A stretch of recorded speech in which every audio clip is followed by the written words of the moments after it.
Frères et sœurs en Jésus-Christ, bonjour. Bienvenue une fois de plus sur notre émission Une minute avec Dieu. Aujourd'hui, nous sommes mardi, 16e jour du mois de mai de l'an 2023. Nous rendons grâce à Elohim, nous bénissons le Dieu créateur, le Dieu tout-puissant, le Dieu d'Abraham, le Dieu d'Isaac, le Dieu de Jacob, en Jésus-Christ notre Seigneur et Sauveur, pour cette grâce qu'il nous donne de partager encore ensemble en ce jour. Je suis le serviteur Manel.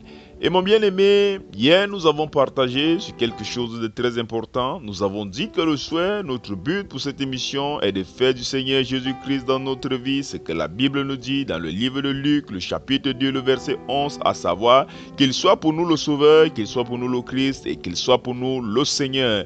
Et aujourd'hui, je voudrais que tu saches que c'est pour faire du Seigneur Jésus-Christ ton Sauveur. Il est écrit dans le livre de Actes, le chapitre 2, le verset 21, alors quiconque invoquera le nom du Seigneur Jésus-Christ sera sauvé. Alors la Bible nous fait comprendre que quiconque invoque le nom du Seigneur Jésus-Christ sera sauvé, mais je voudrais que tu saches une chose. Invoquer le nom du Seigneur Jésus-Christ ici ne signifie pas juste crier le nom, ça ne signifie pas juste crier le Seigneur Jésus-Christ pour être sauvé, mais cela signifie qu'il faut l'appeler de fond de ton cœur. Invoquer le nom du Seigneur, ce n'est pas une histoire des lèvres, mais c'est une histoire de cœur. Je voudrais que tu prennes l'exemple sur une histoire qui se trouve dans le livre de Actes, le chapitre 10, à partir du verset 1. La Bible nous fait comprendre qu'il y avait un homme. Il y avait un homme qui a été sauvé. Son homme s'appelait Corneille. Et cet homme était un homme charitable. Cet homme était un homme qui vivait dans la droiture, bien qu'il n'était pas juif, bien qu'il ne connaissait pas encore le Seigneur Jésus-Christ. Mais de par sa façon de vivre, l'Éternel a envoyé un ange. L'Éternel a envoyé un ange qui a fait en sorte qu'il soit sauvé, car par la suite, il a pu rencontrer l'apôtre Pierre. Tu peux aller lire cette histoire dans le livre de Actes, le chapitre 10. Tu comprendras un peu plus. Ceci nous montre quelque chose. Invoquer le nom du Seigneur Jésus-Christ lorsque tu es dans une situation compliquée ne signifie pas qu'il faut juste crier à chaque fois « Oh Seigneur Jésus, oh Seigneur Jésus ». Mais en toi, il faut avoir un comportement qui invoque le Seigneur Jésus-Christ. Ce comportement qui invoque le Seigneur Jésus-Christ, c'est un changement de cœur. Il faut changer tes attitudes. Il faut avoir des attitudes qui montrent que tu as besoin de l'Esprit de Dieu. C'est-à-dire qu'il faut créer en ton cœur un climat favorable à l'Esprit de Dieu. Tu dois faire des efforts pour commencer à vivre une vie assez juste. Tu dois faire des efforts pour commencer à vivre une vie assez charitable. Lorsque tu commences à adopter une attitude, lorsque tu commences à avoir un style de vie sain, lorsque tu commences à montrer en toi de la charité, de l'amour, de la paix, et si tu es en train de créer un climat favorable à l'Esprit de Dieu, c'est la meilleure des façons que l'on invoque l'Esprit de Dieu. Lorsque tu es en train d'agir ainsi, automatiquement, compte tenu que ton cœur devient une maison favorable, un climat favorable pour l'Esprit de Dieu, il vient et s'installe. Ainsi, tu invites l'Esprit de Dieu.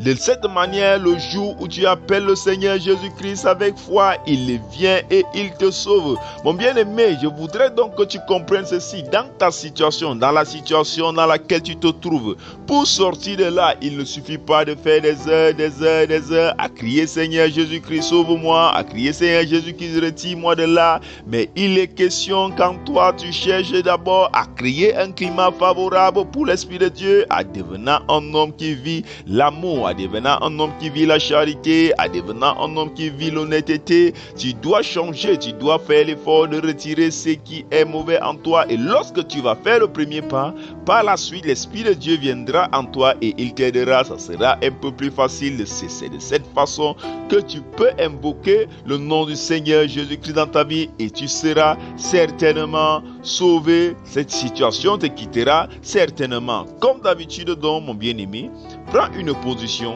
celle qui te semble la plus humble possible, et prions ensemble, afin de donner notre vie à Dieu, de confier cette journée à l'Éternel vivant. Au nom de Jésus-Christ, nous sommes en prière. Dieu vivant, Dieu très haut, Dieu d'amour, Dieu de bonté, Dieu de grâce, de puissance, de magnificence, Elohim Adonai. Tu es l'alpha, tu es l'oméga, il n'y a point de Dieu qui soit comparable à toi, tu es le sommet, tu es tout ce que nous avons, Père, tu es notre espoir, tu es notre rocher, tu es notre bouclier. Nous te bénissons, nous te rendons grâce dans le nom de Jésus-Christ pour cette grâce que tu nous donnes de partager encore ensemble en ce jour, pour cette opportunité que tu nous donnes encore d'être comptés parmi les vivants, ô Dieu, ô Roi. Ceci pour nous est un témoignage que tu as encore des choses accomplies dans nos vies.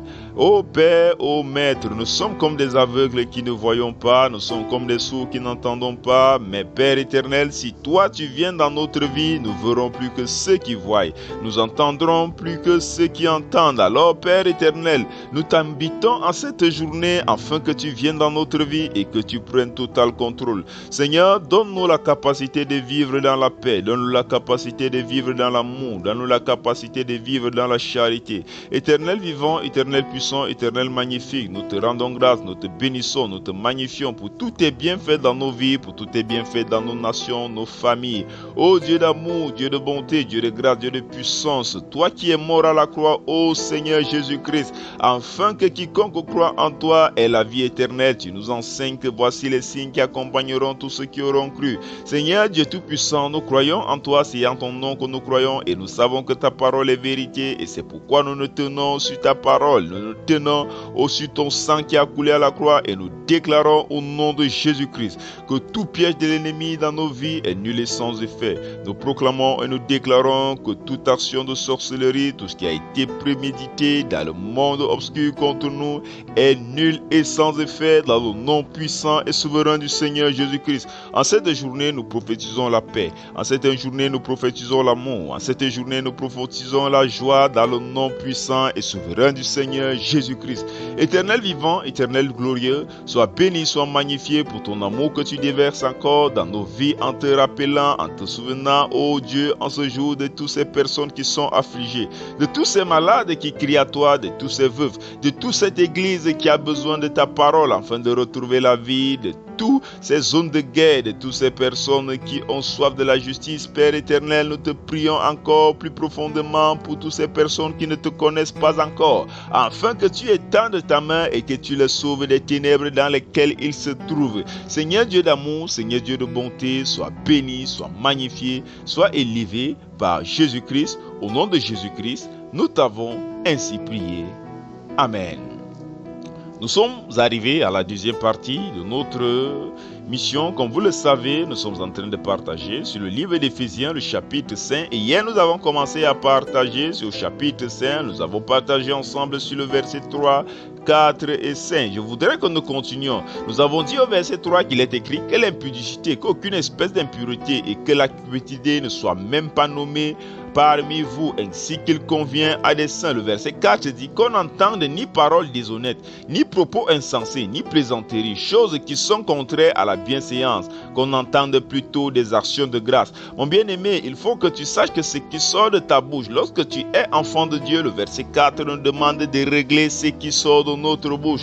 Beaucoup d'enfants de Dieu, ils disent qu'ils sont enfants de Dieu. Beaucoup parmi nous disons que nous sommes chrétiens, mais en réalité, ce qui sort de nos bouches, il suffit d'être un peu énervé, il suffit d'être dans une petite tension. Alors nous devenons des sources de mauvais mots, des sources de personnes qui veulent juste créer de la haine, qui veulent créer de la rancœur. Parfois, on se dit que plus on va dire des choses énervantes à l'autre, plus on aura mieux fait. En quelque sorte, on cherche parce qu'on se retrouve dans une situation énervée, on veut vraiment énerver l'autre, alors on lui dit des paroles choquantes. Et même parfois, nous avons des paroles très mal placées, des paroles insensées, des plaisanteries qu'il ne faut pas, des plaisanteries qui frustrent l'autre, tout simplement parce que nous, ça nous amuse. Bon bien-aimé, la Bible nous fait comprendre ici au verset 4 que toi, en tant qu'enfant de Dieu, quel que soit le niveau de colère, quelle que soit la chose qui t'énerve, quel que soit le comportement que tu as eu, quel que soit le comportement que ton frère a eu vis-à-vis de toi, le comportement que ton enfant, ton parent, ton conjoint a eu vis-à-vis de toi,